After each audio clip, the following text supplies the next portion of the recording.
Hello boys and girls, this is Joser FPV with a quick video on how to do a gyro reset on your Betaflight controller. This came up during our local whoop races, our local brushed micro quad races, whereby we found that a bunch of us would hit walls and then we'd have a wonky copter for the rest of the race until we took out the battery and reinstalled it, which is the default way that the gyro gets reset. Jim pointed out that you can reset the gyro when disarmed by moving your yaw down and to the left with your throttle and then your pitch down. That motion will reset the gyro when disarmed. I was nervous that I would forget that during the heat of the race after smacking a wall, so I wanted to set up a way to use my momentary switch to do it when disarmed, but I didn't want to simply have the switch itself override these controls, because I also use this switch as a get out of jail free when I'm flying acro. So if I get upside down and don't know where I'm at, I can flip this switch, which will flip me back into horizon mode, or stability mode, however you want to call it. How did I do this?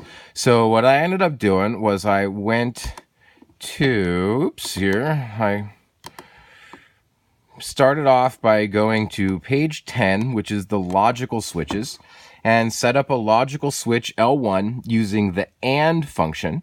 And how this works is it basically says this switch here, when it's in this down position, and my SH switch creates the slot L1, which can be used in other places.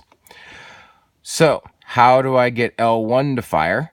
Let's see. I also used curves in order to allow this to be functional no matter where my stick level was.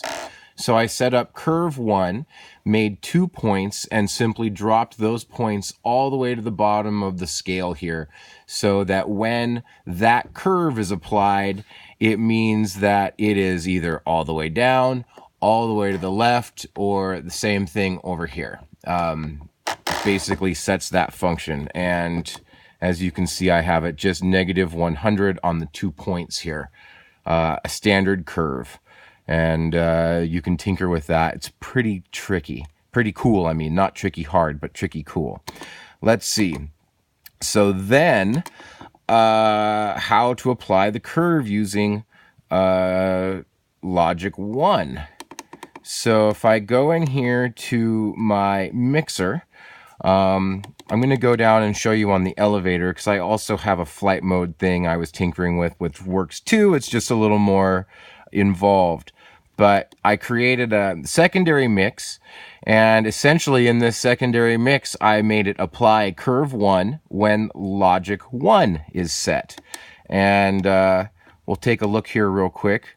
Custom curve 1, and so that means when this mix is applied it uses curve 1, and I have the switch set to L1, and of course the source is the elevator because that's essentially what I'm wanting to control.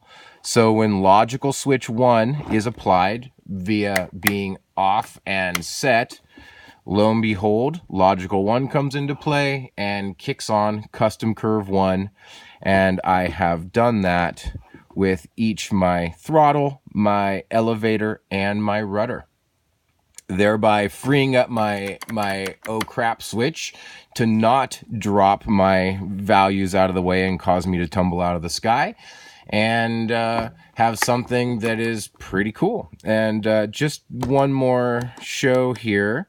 If I go over to my channel monitors, you can see that when I use this switch on its own, it doesn't do anything here, except it should be. There we go. So it will, if I have my channel 6, which is my mode select, it drops it back down. But then when I apply my logic switch, it still does it, but it doesn't matter, because now when it's disarmed, it affects those other channels. Very cool. All right. Hope this was helpful. Turned out a little longer than I expected, but hey, it's my first video. I hope it helped you. Thanks so much. Bye-bye.